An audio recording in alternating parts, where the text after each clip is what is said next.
Bismillahirrahmanirrahim. Assalamualaikum warahmatullahi wabarakatuh. Halo teman-teman semua. Perkenalkan, nama saya Ferdiansa. Saya bersama rekan-rekan saya nantinya akan mempresentasikan materi dengan judul Persekutuan Alokasi Laba Rugi Sekutu. Sebelumnya terima kasih kepada Ibu Dwi Septiani selaku dosen pengampu mata kuliah akuntansi keuangan lanjutan yang telah memberikan amanah dan juga kepercayaan kepada kami khususnya kelompok 2 untuk bisa menyelesaikan dan mempresentasikan tugas yang telah diberikan. Baik, untuk mempersingkat waktu, marilah kita masuk ke materi yang pertama. Pada set pertama ini kita membahas konsep persekutuan dalam konteks akuntansi. Persekutuan merupakan bentuk kerjasama antara dua pihak atau lebih yang sepakat menjalankan usaha bersama dengan tujuan memperoleh keuntungan. Dalam persekutuan, setiap sekutu biasanya memiliki peran dan kontribusi yang berbeda, baik dari sisi modal, keahlian, maupun keterlibatan dalam operasional. Karena perbedaan inilah yang sangat krusial agar pembagian hasil usaha dapat dilakukan secara adil dan sesuai kesepakatan. Selain itu juga, pengalokasian laba rugi juga berkaitan erat dengan pelaporan keuangan. Dalam metode ekuitas, laba atau rugi yang diperoleh dari persekutuan tidak langsung diakui sebagai pendapatan, melainkan disesuaikan dengan nilai investasi pada neraca.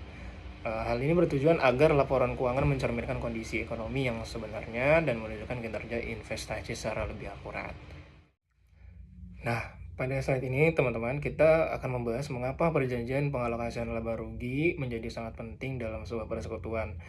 Yang pertama, perjanjian ini berperan dalam mencegah konflik antar sekutu. Tentu ya teman-teman, dengan aturan yang jelas sejak awal, setiap sekutu sudah mengetahui bagaimana laba akan dibagi dan bagaimana rugi akan ditanggung. Sehingga potensi perselisihan dapat diminimalkan. Kemudian yang kedua, mengakui adanya kontribusi yang berbeda dari masing-masing sekutu.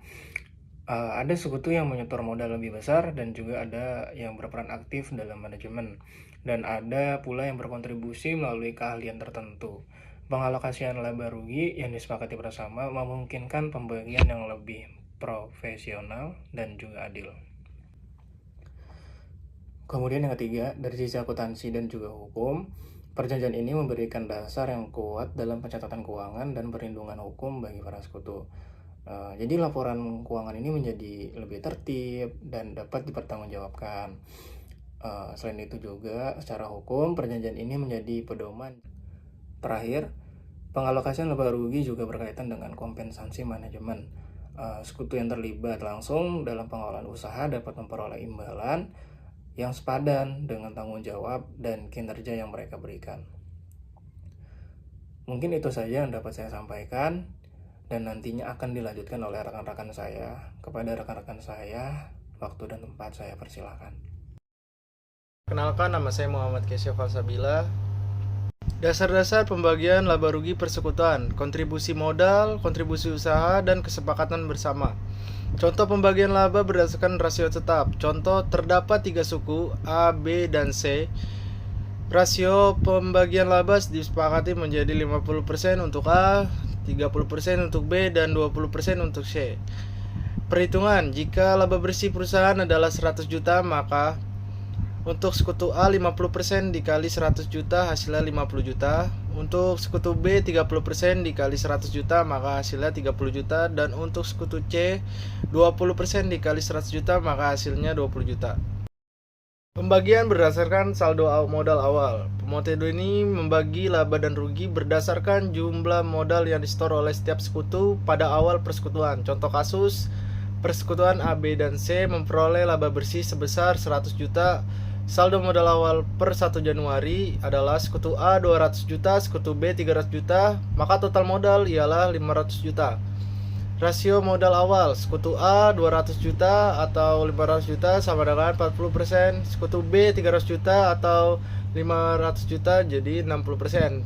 Perhitungan pembagian laba, sekutu A 40% dikali 100 juta maka hasilnya 40 juta.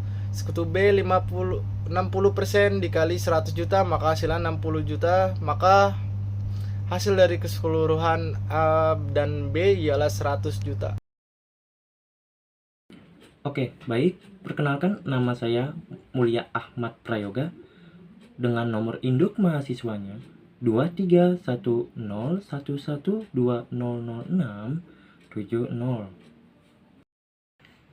Oke, baik. Selanjutnya saya akan mempresentasikan pada slide selanjutnya ialah pentingnya kesepakatan dan dokumentasi. Kesepakatan ini sangat penting di dalam pihak sekutu supaya bisa membangun dan mengelola persekutuan ini. Ada 4 alasan yang saya akan jelaskan. Pertama ialah mengatur harapan dan tanggung jawab.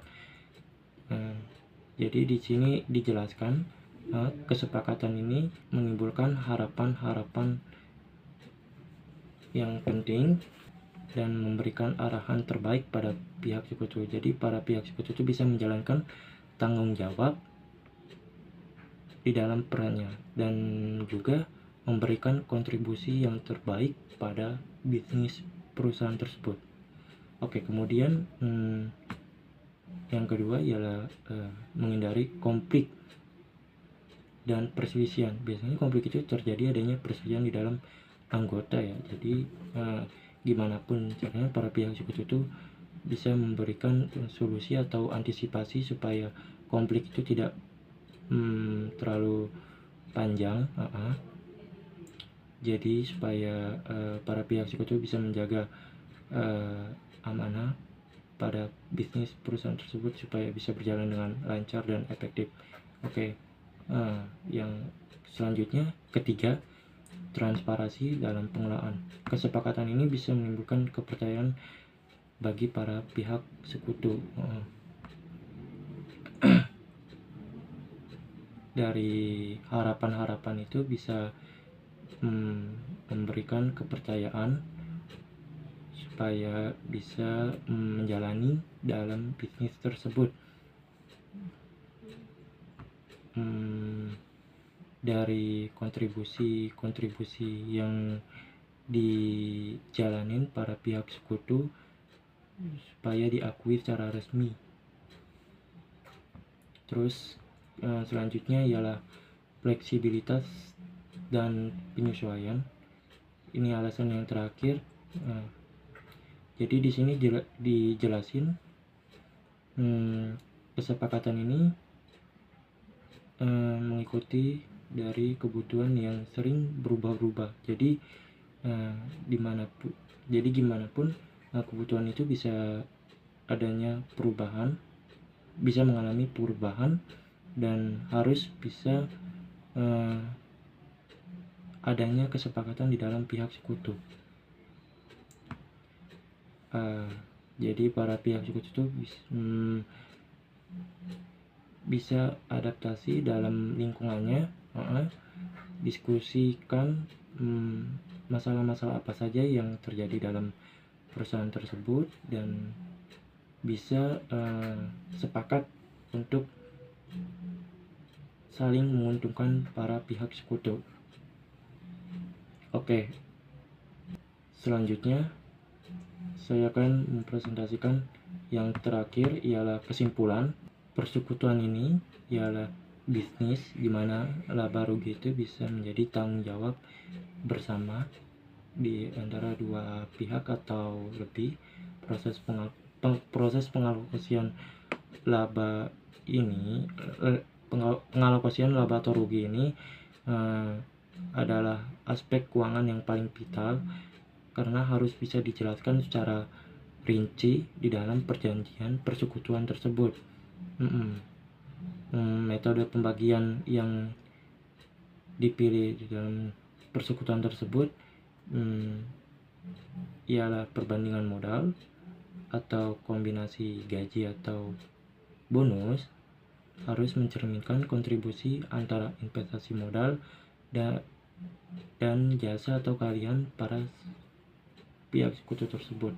Pesan pentingnya itu ialah jangan pernah meremehkan perjanjian persekutuan itu, karena kesepakatan ini seringkali menjadi sumber untuk di kemudian hari.